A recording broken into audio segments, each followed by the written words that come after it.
Assalamualaikum warahmatullahi wabarakatuh.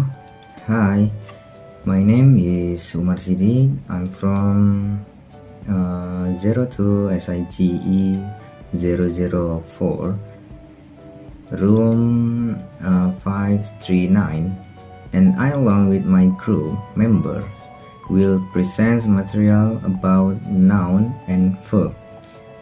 Well, before starting, I would like to introduce my group members.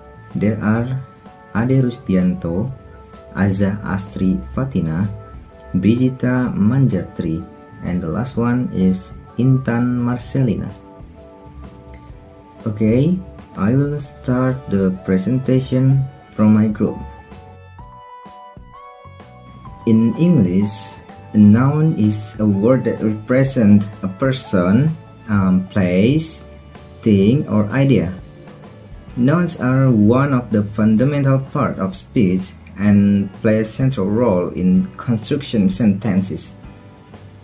A. Classes of nouns. Nouns are broadly classed into two classes. Number one is common nouns, and number two, proper nouns. Let's talk about common noun.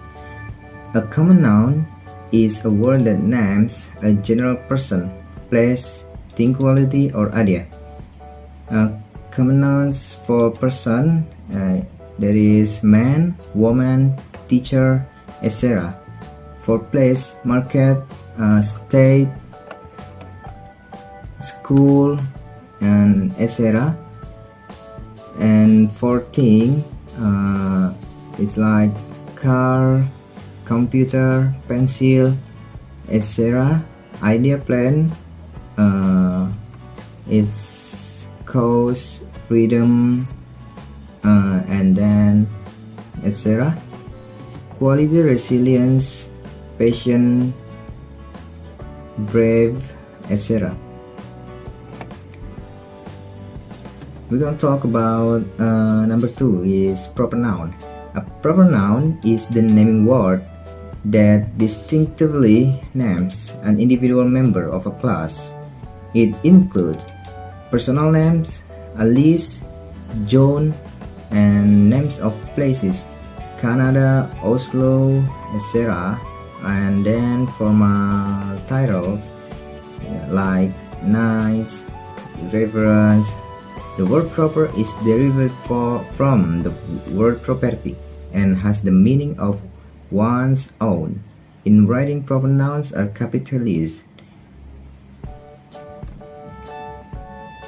B. Special classes. The two classes, common and proper, cover all nouns, but included in these two are some special types, as the following. Number one, abstract noun.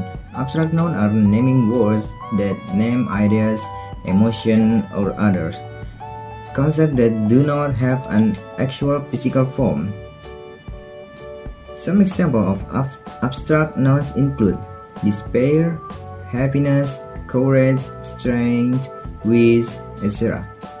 Note that some abstract nouns may be considered concrete nouns, depending how they are used.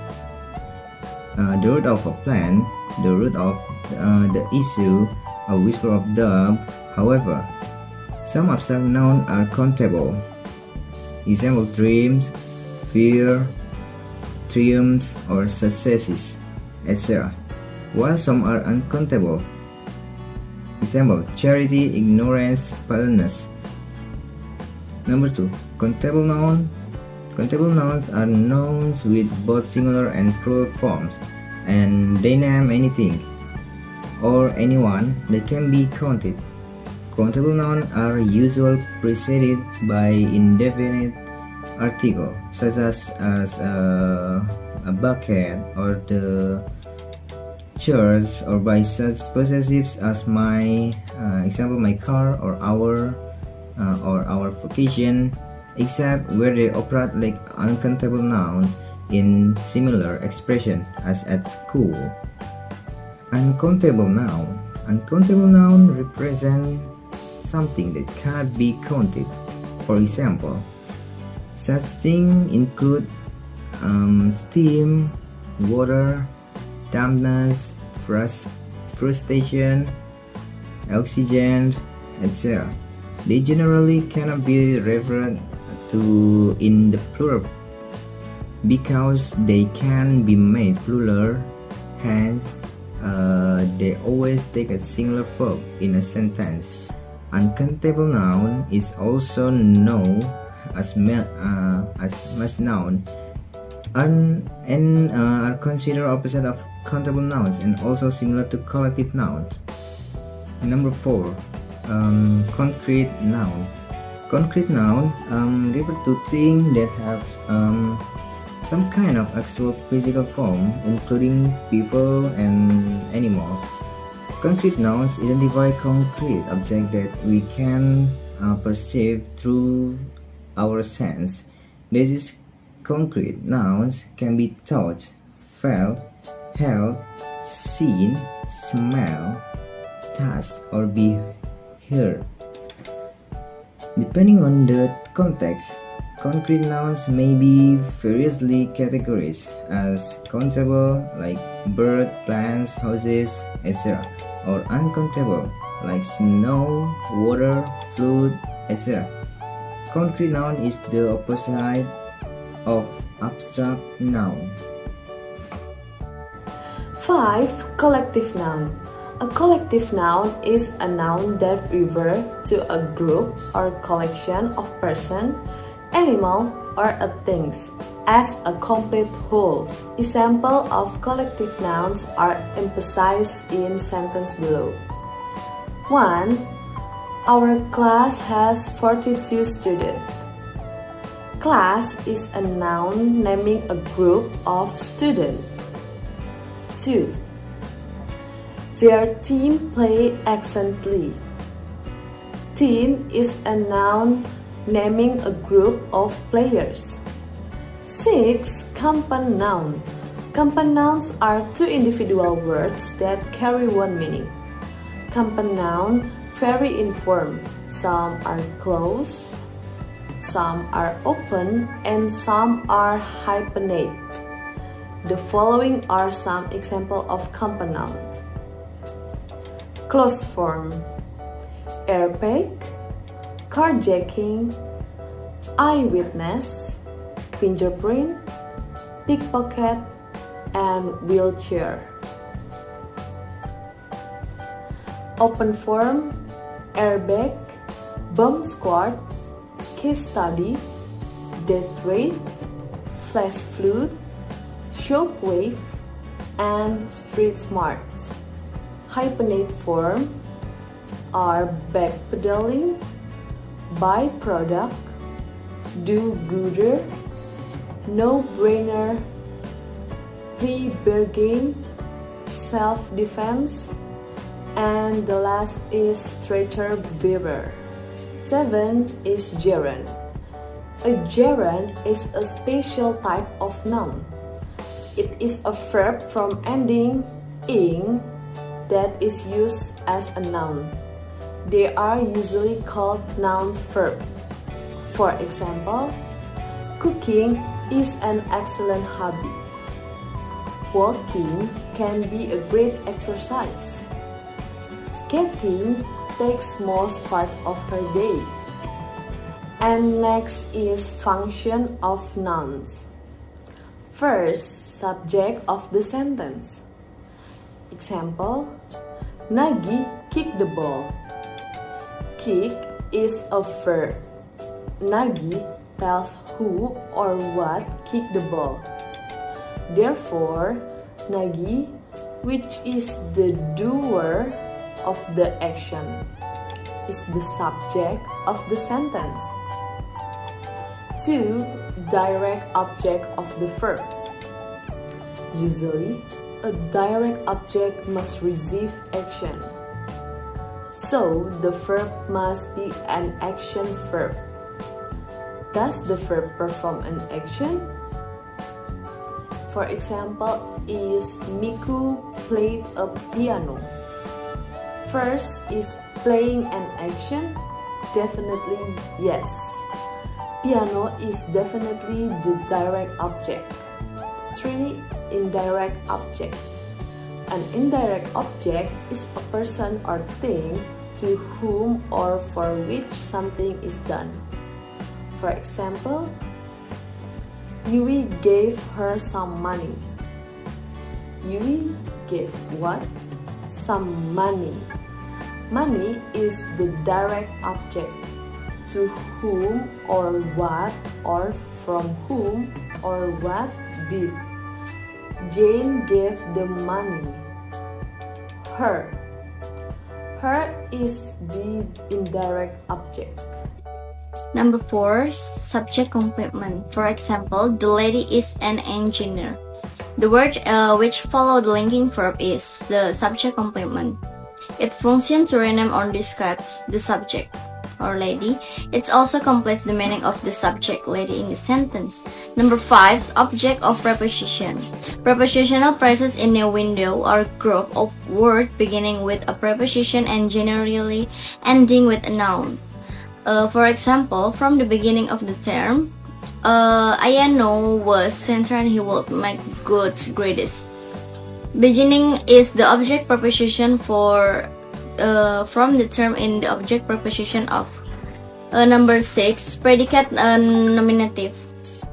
A predicate nominative, also called predicate noun, is a noun or a pronoun that completes or complement a linking verb and rename the subject of the verb. It's typically come after linking verb. For example, the house feels like home. House is the subject, home is predicate nominative. Number 7. Object complement. The object complement, sometimes called object complement, is usually a noun, a pronoun, or adjective which comes after a direct object to rename or modify the direct object. Example, we meet the body eating. Boy is direct object, eating is object complement. Number 8. Appositive. An appositive noun must follow another noun and rename that noun, usually set of a positive noun which is modified from the rest of the sentence. For example, meet my new classmate Oreki. Oreki is a noun immediately following and renaming the noun classmate. It's a plain who is classmate is. Number 9. Direct address. Example, address. I received your proposal mail yesterday. In the sentence, the speaker is requested to send your attention. Number 10. Nominative absolute. A noun can function as the nominative absolute. The nominative absolute is a sort of phrase that is made up of a noun followed and modified by a participle or participle phrase. Example, the book being short I read in 2 hours. And now, verb. So, what is verb? A verb is a word that describes what the subject of a sentence is doing. Verb can indicate physical action, mental action, and states of being. Yeah, you can see the picture. And how to reorganize a verb. As you can see from the examples, one clue to help you reorganize a verb is its location compared to the subject. Verbs almost always come after a noun or pronoun. This noun and pronoun are referred to as the subject. Examples: Mark eats his dinner quickly. We went to the market. You write neatly in your notebook. They talk about all the prize in the competition. Here are some other ways to reorganize verb in a sentence. 1. If you are not sure if a word is a verb, ask yourself, can I do, can I think, wonder, walk, yawn? Yes, so these are verbs. And second, you can also ask, What happening? In the sentence, Mark eats his dinner quickly. What happening? Eating is happening. So eating is a verb. In the sentence, they talk about all the price. What is happening? Talk or thinking is happening. So talk is the verb. Definition and example of verbs. A. Physical verbs. Physical verbs are action verbs. They describe specific physical action. If you can create a motion with your body or use a tool to complete an action, the word you use to describe it is most likely a physical verb. Examples: let's run to the corner and back. I hear the train coming. Call me when you are finished with class. And B. Mental verb. Mental verbs have meanings that are related to concepts such as discovering, understanding, thinking, or planning. In general, a mental verb refers to a cognitive state. Example: I know the answer. She reorganized me from across the room. Do you believe everything people tell you? C. States of being verbs. Also known as a linking verbs, states of being verbs describe conditions or situations that exist. States of being verbs are indicative since no action is being performed.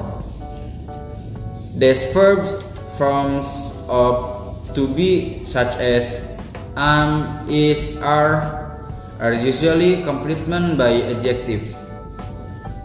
And examples: I am a student. We are serious performers. Please is quiet. Types of verbs.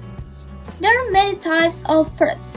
In addition to the main categories of cycle verbs, mental verbs, and state of being verbs, there are several other types of verbs. In fact, there are more than 10 different types of verbs that are grouped together by function.